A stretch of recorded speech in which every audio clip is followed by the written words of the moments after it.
नमस्कार दोस्तों अपन ने अपना सब्जेक्ट बिजनेस स्टार्ट कर दिया है, जिसमें पिछला चैप्टर अपन ने कम्युनिकेशन के बारे में पढ़ा था। आज साथियों अपन उपभोक्ता संरक्षण अधिनियम 1986 के बारे में पढ़ेंगे, यानी द कंज्यूमर प्रोटेक्शन एक्ट 1986। साथियों, उपभोक्ता संरक्षण अधिनियम 1986 को पढ़ने से पहले अपन जानना चाहेंगे कि उपभोक्तावाद क्या होता है, उपभोक्ता के राइट्स अधिकार क्या होते हैं, जो संरक्षण परिस्थिति बनी होती है वह कितने स्तर की होती है, कौन कौन से स्तर पर कार्यरत रहती है, कितने राशि पर दूसरे संरक्षण अधिनियम में या जो व्यवस्था दे रखी है उसमें अपील की जा सकती है, उसमें सजा का क्या प्रावधान है, कितना दंड लगाया जाता है, कितना जुर्माना किया जाता है, कब से लागू हुआ, आदि सब चीज़ों का विस्तार से अध्ययन करेंगे। ठीक है साथियों।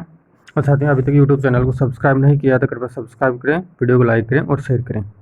देखिए साथियों, इससे जो उपभोक्ता संरक्षण एक्ट है 1986 वाला, इसमें से आपके एक या दो क्वेश्चन आने के चांसेस है, या तो मिनिमम एक क्वेश्चन आएगा या मैक्सिमम दो क्वेश्चन आने के चांसेस है, इससे ज़्यादा नहीं आएंगे, पर आपको इसको अच्छी तरह से देखना है।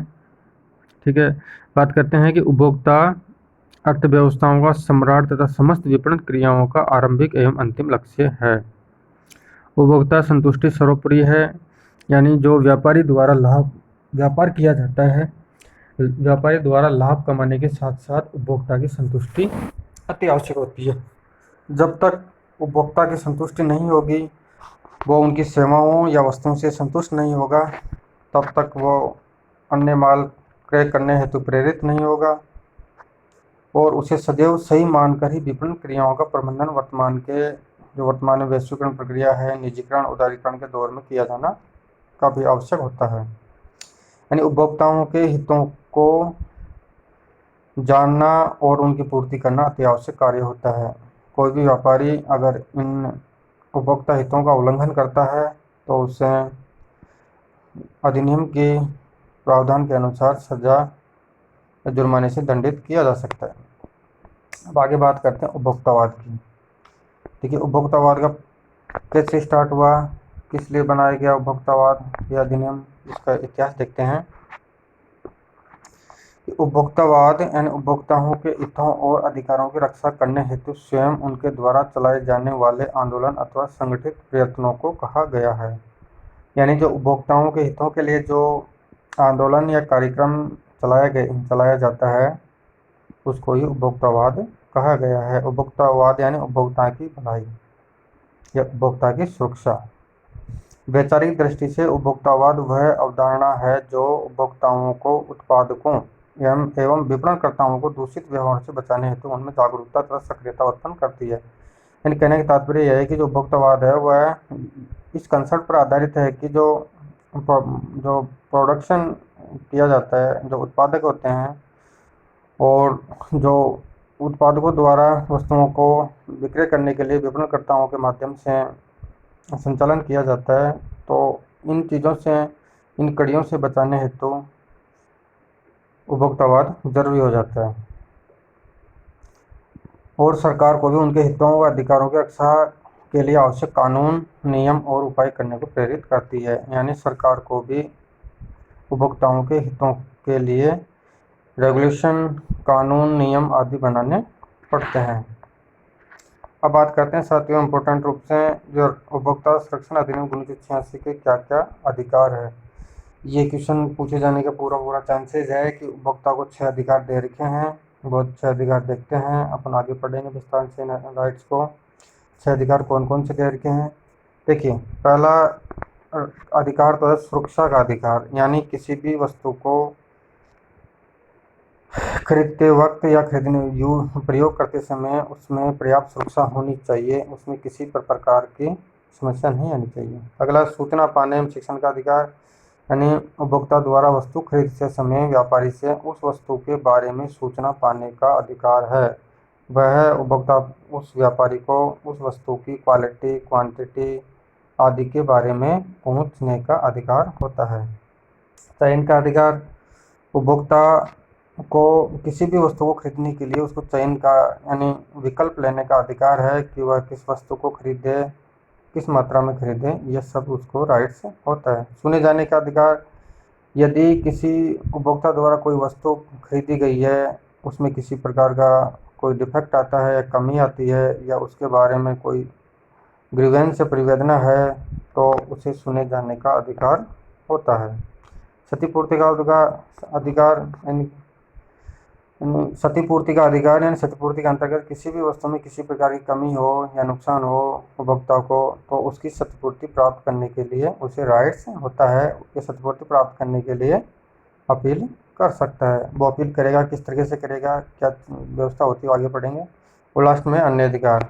ठीक है, ये 6 राइट्स हो गए। अब इन जो 6 राइट्स हैं उनका विस्तार से अध्ययन करेंगे आगे। देखिए, पहले तो जो ये न्यायिक व्यवस्था बनाई गई है उसके बारे में देखते हैं। न्यायिक व्यवस्था किस तरीके से बनाई गई है, कितने स्तरीय है, न्यायिक व्यवस्था में क्या क्या प्रावधान सरकार द्वारा किए गए हैं वो देखते हैं। यह अधिनियम जन भाषा में उपभोक्ता अदालतों अर्थात त्रिस्तरीय अर्ध न्यायिक उपभोक्ता विवाद निवारण तंत्र की व्यवस्था उपलब्ध कराता है। दोस्तों याद रखिए कि एग्जाम में क्वेश्चन पूछा जाए कि जो उपभोक्ता अधिनियम है उसमें कितनी स्तरीय व्यवस्था है, तो पहला तो ध्यान रखना है आपको कि इसमें त्रिस्तरीय यानी 3 स्तरीय व्यवस्था है, जिसमें पहले नंबर पर जिला स्तर, सेकंड नंबर पर राज्य आयोग और लास्ट में राष्ट्रीय आयोग। 3 स्तरीय व्यवस्था होती है जिसे अर्ध न्यायिक उपभोक्ता विवाद निवारण तंत्र भी कहा जाता है। यानी ये अर्ध न्यायिक व्यवस्था होती है। कैसी होती है? अर्ध न्यायिक व्यवस्था होती है। देखा आगे, राष्ट्रीय, राज्य और जिला स्तरों पर स्थापित अदालतों की सहायता से उपभोक्ताओं की शिकायतों का निपटारा करने के लिए निःशुल्क व्यवस्था इस अधिनियम में एक प्रमुख विशेषता है। यानी इस अधिनियम के अंतर्गत निःशुल्क व्यवस्था की गई है, यानी किसी प्रकार का वकील आदि करने की, एडवोकेट करने की आवश्यकता नहीं होती है। उपभोक्ता चाहे तो लिखित में या मौखिक रूप से भी शिकायत कर सकता है। याद रखिए साथियों, आगे पढ़ेंगे इस बारे में, पर मैं पहले बता देता हूँ आपको कि जो शिकायत की जाती है वो इन मंचों में अपन इनमें या तो लिखित रूप में शिकायत कर सकते हैं या मौखिक रूप में भी शिकायत कर सकते हैं या डाक द्वारा भी भेजा जा सकता है। ये पिछली बार 2015 में आया था कि शिकायत किस माध्यम से की जा सकती है, तो याद रखें कि तीनों माध्यमों से शिकायत की जा सकती है। इस अधिनियम का त्रिस्तरीय अर्ध न्यायिक उपभोक्ता विवाद निवारण तंत्र नैसर्गिक न्याय के सिद्धांतों का पालन करते हुए दोषपूर्ण वस्तुओं, कमियों वाली अर्थात त्रुटिपूर्ण सेवाओं और प्रतिबंधात्मक व अनुचित व्यापार व्यवहारों के विरुद्ध प्राप्त शिकायतों पर सरसरी तौर से सुनवाई करता है। यानी जो इस अधिनियम के अंतर्गत कमियां होती है, जो उपभोक्ताओं को अधिकार दिए गए हैं, अगर उन अधिकारों का उल्लंघन होता है तो उनकी शिकायतें को प्राप्त करता है तथा उनकी सुनवाई करता है तथा फैसला देता है। इस अधिनियम की परिधि में निजी, सार्वजनिक और सहकारी सभी क्षेत्रों को लिया गया। साथ ही याद रखें कि जो उपभोक्ता अधिनियम है उसके अंतर्गत या तो निजी क्षेत्र हो, निजी एंड प्राइवेट, या सार्वजनिक और सहकारी यानी कोऑपरेटिव, तीनों क्षेत्रों को लिया गया है। यानी निजी हो चाहे सरकारी हो चाहे सहकारी हो, तीनों क्षेत्रों को इसमें शामिल किया गया है तथा तमाम वस्तुओं सेवाओं को सम्मिलित किया गया है तथा जो भी वस्तुएं होती है उन और जो सर्विसेज होती है, सेवाएं, उनको भी इंक्लूड किया गया है। अपन आगे देखेंगे कि वस्तु माल यानी वस्तु किसे कहा जाता है आदि। उपभोक्ताओं के हितों एवं अधिकारों की रक्षा हेतु इस अधिनियम में समय समय पर कई संशोधन भी किए गए हैं। यानी जो यह अधिनियम 1986 में बनाया गया था, ये लागू कब से हुआ अपन आगे देखेंगे। जम्मू कश्मीर में लागू है या नहीं है, कि इसका पूरे अध्याय एक साथ लागू हुए थे नहीं हुए तो आगे देखेंगे। पर इसमें इसको बनने के पश्चात इसमें 91 में, 93 में और 2002 में इस अधिनियम में अमेंडमेंट किए गए थे। कब किए गए थे? 1991, 93 और 2002 में संशोधन किए गए थे। देश में एक राष्ट्रीय आयोग के अतिरिक्त उप राज्य आयोग और 600 जिला मंच इस अधिनियम के उद्देश्यों की पूर्ति हेतु कार्यशील है। ठीक है साथियों, अब आगे देखते हैं उपभोक्ता संरक्षण अधिनियम 1986 के मुख्य प्रोविजंस या प्रावधान देखते हैं। यानी यह अधिनियम कैसे बना, इसके क्या क्या प्रोविज़न है, ये मोटे मोटे रूप से अपन देखते हैं। पहला तो है कि नाम, क्षेत्र में क्रियाशीलता। देखो अधिनियम की शुरुआत करते हैं। यह अधिनियम उपभोक्ता संरक्षण अधिनियम 1986 के नाम से जाना जाता है। किस नाम से जाना जाता है साथियों? उपभोक्ता संरक्षण अधिनियम 1986 के नाम से जाना जाता है और जम्मू तथा कश्मीर को छोड़कर यह संपूर्ण भारत में लागू है। साथियों याद रखें कि यह अधिनियम जम्मू एंड कश्मीर को छोड़कर संपूर्ण भारत पर लागू है। यह अधिनियम सभी निजी, सार्वजनिक, सरकारी, सहकारी क्षेत्रों पर लागू होता है। अभी बताया था कि आपको कि ये अधिनियम तीनों क्षेत्रों में लागू होता है, सार्वजनिक हो चाहे सरकारी हो चाहे सहकारी हो, तीनों क्षेत्रों पर लागू होता है। इस अधिनियम के दायरे में सभी वस्तुओं एवं सेवाओं को लिया गया है। इससे अब ये इम्पोर्टेंट आगे देखें, ये जो अधिनियम है, इसका जो तीसरा अध्याय है, यानी तीसरे अध्याय को छोड़कर यह 15 अप्रैल 1987 से, यानी कब से, तीसरे अध्याय को छोड़कर देखा जाए तो यह 15 अप्रैल 1987 से लागू हुआ। कब हुआ? 15 अप्रैल, याद रखिए साथियों, 15 अप्रैल 1987 से लागू हुआ। और संपूर्ण अधिनियम, यानी पहले तो तीसरे अध्याय को छोड़कर 15 अप्रैल 87 को लागू हुआ, लेकिन तीसरे अध्याय को भी शामिल करते हुए संपूर्ण अधिनियम 1 जुलाई 1987 से लागू हुआ। तो साथियों याद रखिए, एग्जाम क्वेश्चन पूछा जाए कि संपूर्ण अधिनियम कब से लागू हुआ, तो 1 जुलाई 1987 से लागू हुआ है। कब से लागू हुआ है? 1 जुलाई 1987। अब आगे देखते हैं। एक सेकंड।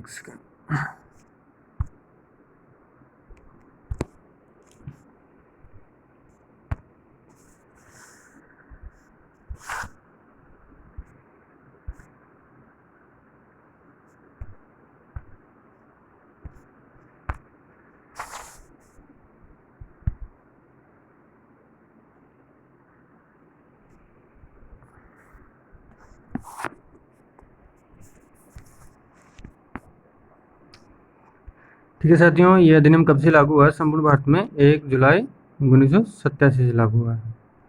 अब इसमें अपन देखते हैं, एक सेकंड रुकिएगा, ये यहाँ तक देख लिया था अपन ने। अब देखते हैं उपभोक्ता और उसके अधिकार क्या क्या हैं। साथियों ये इम्पोर्टेंट है कि उपभोक्ता और उसके अधिकार कौन कौन से हैं, देखते हैं। इसमें जो है सेक्शन दे रखी है, धाराएं देखिए, वो आपको याद रखनी है कि एग्जाम में क्वेश्चन आने की पूरे चांसेस है इसके, कि उपभोक्ता संरक्षण अधिनियम की धारा 2 क्लॉज 1 सब क्लॉज डी और 1, यानी याद रखें कि 21D1 में तो माल के संबंध में वर्णन है, तथा 21D सेकंड में सेवाओं के संबंध में वर्णन है। ये आपको याद रखना है। ठीक है साथियों, ये चीज़ें ध्यान रखनी है कि जो धाराएं हैं, जो 21D1 है वो तो माल के संबंध में है, तथा 21D सेकंड सेवाओं को या सर्विसेज के संबंध में है। इसमें क्वेश्चन आने के चांसेस है कि धारा याद रखें। इसमें मोटा फर्स्ट तो है माल में और सेकंड है सर्विसेज के अंतर्गत। अब देखते हैं माल किसे कहा जाता है, यानी माल की परिभाषा क्या होती है। देखो, माल के संबंध में उपभोक्ता से तात्पर्य जो प्रतिफल के बदले माल खरीदता है, किंतु यदि, अब साथियों माल का मतलब कहने का तात्पर्य मोटा मोटा यह है कि कोई भी उपभोक्ता प्रतिफल यानी पैसों के बदले या अन्य पैसों के अलावा कोई अन्य प्रतिफल हो या कोई श्रम हो या सेवा हो, उनके बदले मतलब प्रतिफल होना चाहिए, कंसिडरेशन होना चाहिए। तो प्रतिफल के बदले जो माल खरीदता है, कोई वस्तु खरीदता है, उसे माल कहा जाता है। लेकिन उसका उद्देश्य वो होता है कि वो जो माल खरीद रहा है उसका उद्देश्य बेचने का नहीं हो, यानी उसका उद्देश्य उसका उपयोग करना हो, तो वो उसे माल कहा जाता है। ठीक है, मान के चलो आप कोई व्यापार करते हैं, फुटकर व्यापार करते हैं या होल थोक व्यापारी हो, अगर आप द्वारा वो वस्तुएं खरीदी गई है तो आपका मेन मोटो तो उनको बेचना होता है, तो वो आपका माल की श्रेणी में नहीं आएगा। ठीक है साथियों, यानी अंतिम उपभोक्ता द्वारा तो माल खरीदा जाता है वह माल या वस्तु की श्रेणी में आता है। अब बात करते हैं कि इस धारा 6 के अंतर्गत उपभोक्ताओं को निम्न अधिकार प्राप्त है। देखिए ऊपर अपने बात के लिए पर गौर कर लेते हैं। पहला तो है सुरक्षा पाने का अधिकार, सूचना पाने का अधिकार, चयन का अधिकार, आश्वासन पाने का अधिकार, शिकायत करने का अधिकार, लास्ट में क्षतिपूर्ति का अधिकार। ये अधिकार है, इनका अपन पढ़ लिया था, आप इसको देख लेना। कोई इतना इम्पोर्टेंट तो है पर इसमें समझने की कोई आवश्यकता नहीं थी ज़्यादा। आगे देखते हैं माल सेवा एवं दोष के बारे में। देखो, उपभोक्ता संरक्षण अधिनियम की धारा 2 क्लॉज 1 सब क्लॉज 1 के अनुसार माल से आशय समस्त प्रकार की चल संपत्ति से हैं और अंश, दोस्तों ये इंपॉर्टेंट है, बहुत ज़्यादा ध्यान रखें, अंश फसल आदि भी इसमें सम्मिलित है, किंतु भूमि भवन एक्सेट्रा अचल संपत्तियों को माल में नहीं माना गया। देखिए साथियों, माल क्या होता है, अभी अपने बात कर ली कि जो अंतिम उपभोक्ता द्वारा माल वस्तु खरीदी जाती है जिसका उद्देश्य उनको बेचना नहीं हो या उसका वो अपने निजी उपयोग के लिए काम में लिया जाए, तो उसे माल कहा जाता है। पर इसमें धारा 211 के अनुसार माल से आशय है कि जो चल संपत्ति होती है, यानी जो चालू संपत्ति होती है, वो माल की श्रेणी में आती है। अचल संपत्ति माल की श्रेणी में कभी नहीं आती। जो अचल संपत्ति जैसे भूमि हो गई, वाहन हो गई, मशीनरी हो गई, आदि चीज़ें अचल संपत्ति के रूप में होती है। पर इसमें यह याद रखें कि चल संपत्ति से हैं मत चालू संपत्ति माल को कहा जाता है, जिसमें अंश भी शामिल होते हैं, फसल खड़ी फसलें भी इसमें शामिल हो जाती है। आपको एग्जाम में क्वेश्चन पूछा जाएगा कि माल की श्रेणी में क्या चीज़ आती है। तो चल संपत्ति होनी चाहिए जिसमें अंश भी शामिल होते हैं और फसलें या खड़ी फसलें आदि भी सम्मिलित होती है, उसे माल कहा जाता है। ठीक है साथियों, यह याद रखें। अब आगे बात करते हैं धारा क्लोज 1 सब क्लोज ओ से आशय सेवा से आशय किसी भी प्रकार की सेवा से हैं जो उसके प्रयोगकर्ताओं को उपलब्ध की जाती है। बीमा जैसे सर्विसेज के अंतर्गत साथियों क्या क्या आता है देखो, एक तो इंश्योरेंस आता है, बैंकिंग आता है, फाइनेंस आता है, पोषण परिवहन आती है, प्रविधिन विद्युत अथवा अन्य ऊर्जा, भोजन, आवास, निवास, परिवहन, मनोरंजन, आमोद प्रमोद, समाचारों तथा अन्य सूचनाएं, चिकित्सा सुविधा को भी सेवा में शामिल किया गया है। यानी जो ये चीज़ें दे रखी है वो सर्विसेज में शामिल होती है, जिसमें बीमा भी आ गया, बैंकिंग, वित्त पोषण, परिवहन, इलेक्ट्रिसिटी, एनर्जी, भोजन, आवास, निवास, परिवहन, मनोरंजन, आमोद प्रमोद, समाचार पत्र आदि, चिकित्सा की सुविधाएं आदि सेवा के अंतर्गत शामिल होती है। और इसमें याद रखें कि जो निःशुल्क रूप से कोई सेवा या व्यक्तिगत रूप से कोई सेवा दी जाती है वो सेवा नहीं माना गया है। यानी कोई निःशुल्क रूप से आपको कोई सर्विसेज दी गई है उसे सेवा की श्रेणी में शामिल नहीं किया जाएगा। उपभोक्ता संरक्षण अधिनियम की धारा 2 क्लोज 1 सब क्लोज ऐप के अनुसार किसी गर्भित अथवा स्पष्ट ठहराव के अंतर्गत वस्तु की गुणवत्ता, शुद्धता, मात्रा, क्षमता में किसी भी दोष या फॉल्ट, अपूर्णता, कमी, दोष कहलाती है। अब आपने ये है ना गर्भित और ठहराव वाला आपने बीकॉम वाले छात्र पर स्टेल में चलता है, 1872 अधिनियम वाला चलता था वो अनुबंध अधिनियम, उसमें दे रखा है कि जो गर्भित अथवा स्पष्ट ठहराव का तात्पर्य यह होता है कि ये राइट्स ऑटोमेटिकली बाय डिफॉल्ट आपको मिलते हैं। अब बात करते हैं उपभोक्ता संरक्षण परिषदें।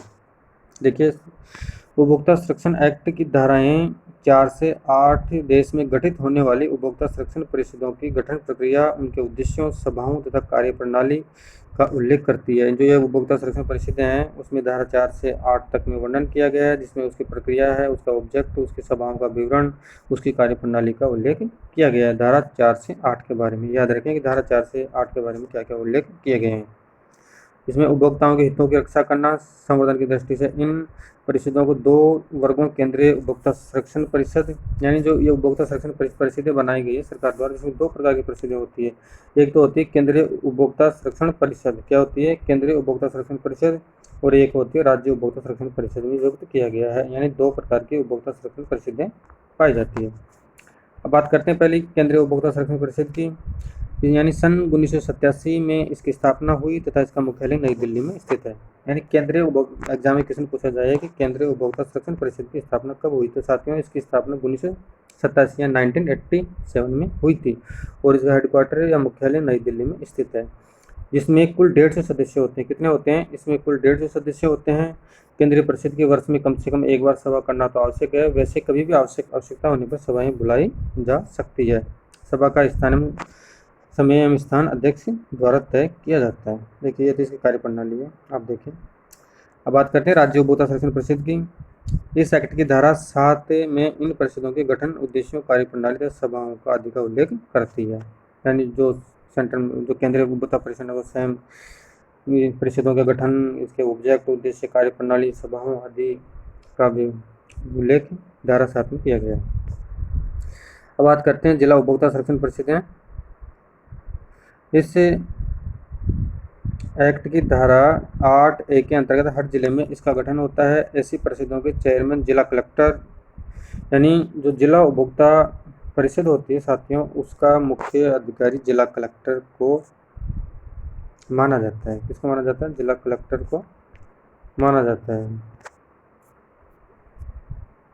एक सेकंड।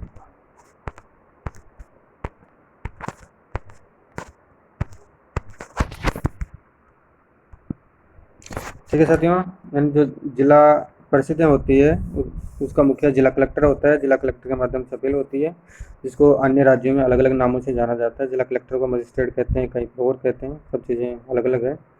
द ऑफिशियल एवं नॉन ऑफिशियल सदस्यों की संख्या राज्य सरकारें तय करेगी। इन परिषदों की वर्ष में कम से कम 2 सभाएं होना आवश्यक है। यानी जो जिला परिषद में बैठकें होती हैं कम से कम 2 बार होनी आवश्यक होती है। कितनी बार होनी आवश्यक है? 2 बार। ये सभाएं उस स्थान और समय पर की जाएगी जिन्हें चेयरमैन निश्चित करेगा। सेम सिस्टम जो केंद्रीय परिषद में था, राज्य परिषद में था और जिला परिषद में सेम सिस्टम हो जाएगा।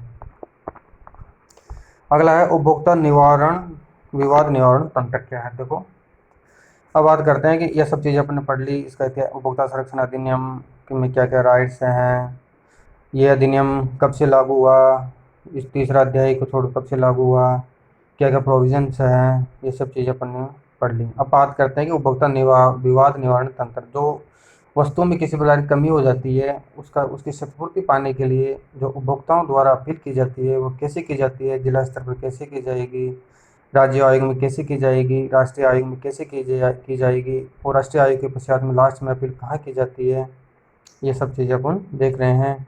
कितनी पालंटी लगती है, कितने समय पश्चात अपील की जाएगी, आदि चीज़ें देखते हैं। देखो, उपभोक्ता संरक्षण अधिनियम की धारा 9, यानी इसमें सेक्शन कौन सा लगता है साथ ही इसमें धारा 9 लगती है। कौन सी लगती है? धारा 9। एक सेकंड, काम नहीं कर रहा। उपभोक्ताओं को संरक्षण देने तथा उनकी शिकायतों और अपीलों के निपटारे हेतु त्रिस्तरीय निवारण तंत्र की व्यवस्था की गई। इसमें कितने स्तर की व्यवस्था है साथियों? त्रिस्तरीय। पहले बता दिया आपको, जिसमें जिला मंच पर जिला आयोग, राज्य आयोग और राष्ट्रीय आयोग।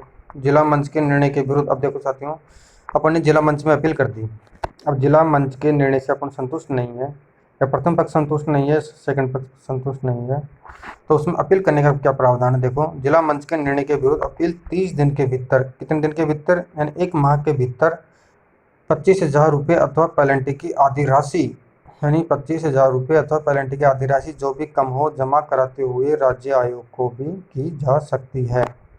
यानी 30 दिन के भीतर अपील करना चाहिए। कहाँ करेंगे? राज्य आयोग में। अब आगे बात करते हैं राज्य आयोग के निर्णयों के विरुद्ध। यदि राज्य आयोग के निर्णय से कोई संतुष्ट नहीं है तो वो आगे अपील 30 दिन के भीतर 35,000 रुपये अथवा पेनल्टी की आधी राशि जो भी कम हो जमा कराते हुए राष्ट्रीय आयोग को की जा सकती है। यानी राज्य आयोग से संतुष्ट नहीं है तो राष्ट्रीय आयोग में अपील कर सकता है। अब आगे बात करते हैं कि राष्ट्रीय आयोग के फैसले के विरुद्ध, यानी राष्ट्रीय आयोग के ये उच्चतर संस्था है, यानी उपभोक्ता विवाद निवारण तंत्र के बारे में राष्ट्रीय आयोग अंतिम संस्था है। उसके पश्चात अपील कहाँ की जाती है वो देखते हैं कि राष्ट्रीय आयोग के फैसले के विरुद्ध अपील सुप्रीम कोर्ट में 30 दिन के भीतर पेनल्टी राशि का 50% जमा कराते हुए की जा सकती है।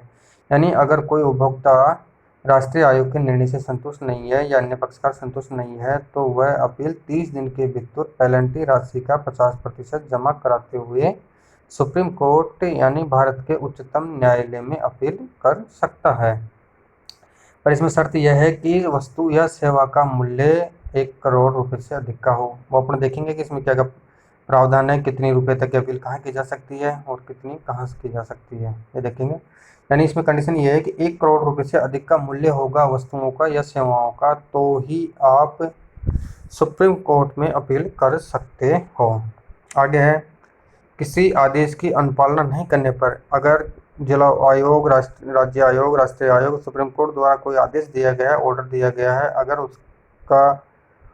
उसका कंटेम्प्ट होता है, उसके कंप्लायंस या अनुपालना नहीं की जाती है तो ऐसे व्यापारी या व्यक्ति अथवा शिकायतकर्ता को 1 माह से लेकर, यानी 1 माह से लेकर 3 वर्ष तक का कारावास अथवा 2,000 से लेकर 10,000 रुपये तक जुर्माने अथवा दोनों से भी दंडित किया जा सकता है। यानी अगर किसी व्यक्ति द्वारा या अन्य पक्षकार द्वारा पालना नहीं की जाती है तो उनको इतने रुपये राशि या इतने सालों के कारावास से भी दंडित किया जा सकता है साथियों। अब आगे देखते हैं कि 1993 के संशोधन से पूर्व शिकायतकर्ता को दंड देने का प्रावधान नहीं था। यानी 1993 के पहले इस प्रकार जो शिकायतकर्ता था, यानी जो उपभोक्ता था, उसको दंड देने का प्रावधान नहीं था। लेकिन इस अधिनियम का उल्लंघन हुआ, इसमें कुछ कमियां सरकार को पाई गई तो उसके पश्चात इन्होंने संशोधन किया। इस अधिनियम की धारा 9 से 27 तक में उन प्रावधानों का उल्लेख किया गया है जिसके अनुसार उपभोक्ता विवाद निवारण तंत्र कार्यशील रहता है। अब देखते हैं साथियों कि शिकायत, अब मैंने पिछली बार बताया था आपको शिकायत कैसी की जा सकती है। ये इंपॉर्टेंट है, पिछली बार 2015 में क्वेश्चन आया था इसका। शिकायत या तो लिखित में की जा सकती है। कैसी की जा सकती है? लिखित में की जानी आवश्यक है। जिला मंच, राज्य आयोग अथवा राष्ट्रीय आयोग के समक्ष प्रस्तुत की जाने वाली शिकायत का कोई शुल्क नहीं रखा गया है।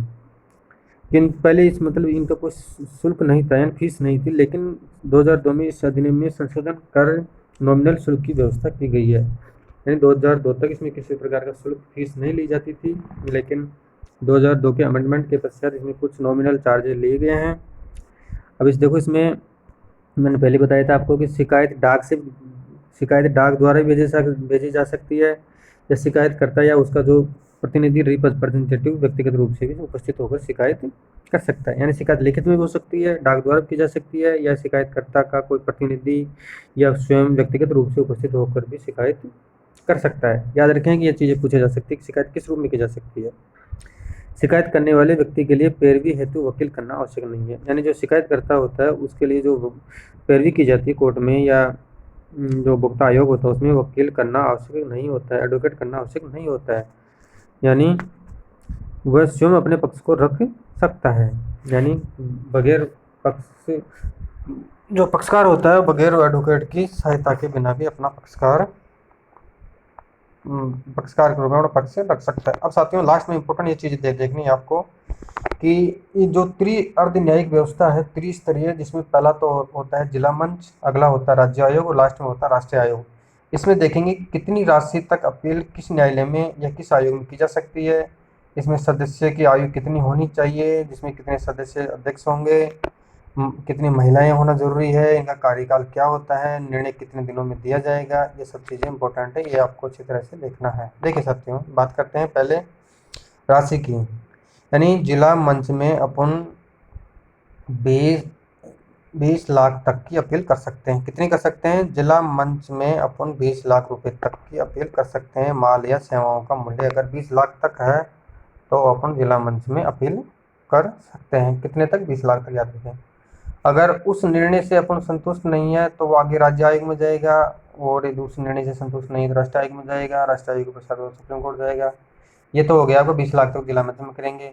अब राज्य आयोग में अपन को अपील करनी है तो अपन अपील कैसे करेंगे कि अपना माल या वस्तु का मूल्य 20 लाख से लेकर 1 करोड़ तक का होना चाहिए। कितना होना चाहिए? 20 लाख से लेकर 1 करोड़ तक का मूल्य होना चाहिए, तथा राष्ट्रीय आयोग में 1 करोड़ से अधिक का मूल्य माल या सेवाओं का होना चाहिए। देखो इसमें गुड्स भी शामिल है और सर्विसेज भी शामिल है, माल एवं सेवाएं दोनों शामिल है। आपको समझ में आ गया होगा। जिला मंच पर 20 लाख तक की अपील हो सकती है, राज्य आयोग में 20 लाख से 1 करोड़ तक हो सकती है, और राष्ट्रीय आयोग में 1 करोड़ से अधिक की हो सकती है। अब बात करते हैं कि सदस्यों की। देखो सदस्य बनने के लिए इसमें न्यूनतम 35 वर्ष की आयु होनी चाहिए। कितनी होनी चाहिए? 35 वर्ष की आयु होनी चाहिए। अब जिला मंच के अंतर्गत एक अध्यक्ष होगा और 2 सदस्य होंगे, जिसमें से टोटल 3 होंगे, एक अध्यक्ष और 2 सदस्य, टोटल 3 हो जाएंगे। अध्यक्ष प्लस सदस्य, इसमें एक महिला होना जरूरी होगा, यानी एक महिला होना जरूरी होगी। और राज्य आयोग में एक अध्यक्ष होगा, 2 सदस्य होंगे, जिसमें से एक महिला होना जरूरी है, यानी ये दोनों सेम हो जाएंगे। और बात करते हैं राष्ट्रीय आयोग में। राष्ट्रीय आयोग में साथियों एक तो अध्यक्ष होगा, चेयरमैन होगा, और 4 सदस्य होंगे। कितने होंगे? 4 सदस्य। इनमें 2 सदस्य थे और इसमें 4 सदस्य होंगे, जिसमें से एक महिला का होना जरूरी होगा। ठीक है साथियों। अब बात करते हैं कार्यकाल की, इनके पीरियड की, इनका कार्यकाल क्या होगा। देखो साथियों कार्यकाल होगा इनका जिला मंच में तो होगा 5 वर्ष या 65 वर्ष की आयु जो भी पहले हो। यानी सामान्यतः इनका कार्यकाल तो 5 वर्ष का होता है, पर इसमें कंडीशन दे रखी है, वो चीज़ें देखो आप। यानी 5 वर्ष का कार्यकाल होगा या 65 वर्ष का व्यक्ति होना चाहिए। अगर वो 65 वर्ष से ज़्यादा का हो गया तो उसका कार्यकाल पहले ही समाप्त हो जाएगा। तो इसका कहने का तात्पर्य है कि 5 वर्ष हो या 65 वर्ष की आयु हो, जो भी पहले हो वो उनका कार्यकाल होगा। आप समझ गए होंगे इसके बारे में। और राज्य आयोग के बारे में बात करते हैं, 5 वर्ष का या 67 वर्ष जो भी पहले हो, 67 वर्ष। और राष्ट्रीय आयोग में 5 वर्ष या 70 वर्ष जो भी पहले हो। तो इसमें याद रखेंगे 65, 67 और 70, 65, 67 और 70 वर्ष का आयु तक, या 5 वर्ष की आयु जो भी पहले हो, वो इनका कार्यकाल होता है। आपके समझ में आ गया होगा ये सब चीज़ें। साथियों लास्ट में बात करते हैं निर्णय की, अपील की। जो अपील की है अपन ने, वो निर्णय जिला आयोग द्वारा कब सुनाया जाएगा, राज्य आयोग द्वारा कब सुनाया जाएगा, वो राष्ट्रीय आयोग द्वारा अपील करने की तिथि से कब तक सुनाया जाएगा। देखिए बात करते हैं पहले अपन, जो निर्णय डिसीजन दिया जाएगा इन अदालतों द्वारा, वो मुख्य रूप से जिला आयोग में तो अपील के 90 दिनों के भीतर निर्णय देना अति आवश्यक है। जब अपन ने अपील किया उसके 90 डेज के भीतर निर्णय देना अपील आवश्यक होता है। पर इसमें एक कंडीशन है, अगर किसी माल के संबंध में अगर प्रयोगशाला से रिपोर्ट आना बाकी है, रिपोर्ट आना जरूरी है, तो उसमें निर्णय 150 दिन के भीतर दिया जाना आवश्यक है। ऐसे नॉर्मल केसेस में 90 डेज के अंतर्गत दिया जाएगा, कितने दिन में, 90 दिनों के भीतर दिया जाएगा।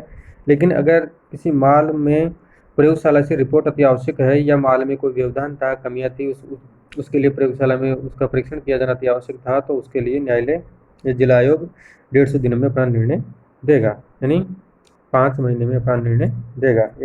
नॉर्मल कंडीशन में तो 90 दिन में देगा, और प्रयोगशाला में रिपोर्ट के बारे में हो तो 150 दिन में निर्णय देगा। यही कंडीशन जिला आयोग में है, और यही कंडीशन राज्य आयोग में है, और यही शर्त राष्ट्रीय आयोग में है।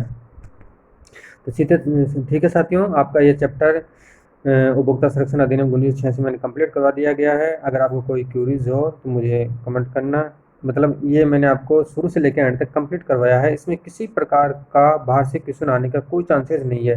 यानी आप इस वीडियो को अच्छी तरह से देखेंगे, आपको PDF में प्रोवाइड करवा दूंगा, आप ले लेना मेरे से, तो आपको बाहर से कोई भी चीज़ एक्स्ट्रा पढ़ने की आवश्यकता नहीं है। यानी इस वीडियो के बाहर से किसी प्रकार का क्वेश्चन आने का कोई चांसेस नहीं है। यानी जो मैंने पढ़ाया वही क्वेश्चन आपका आएगा।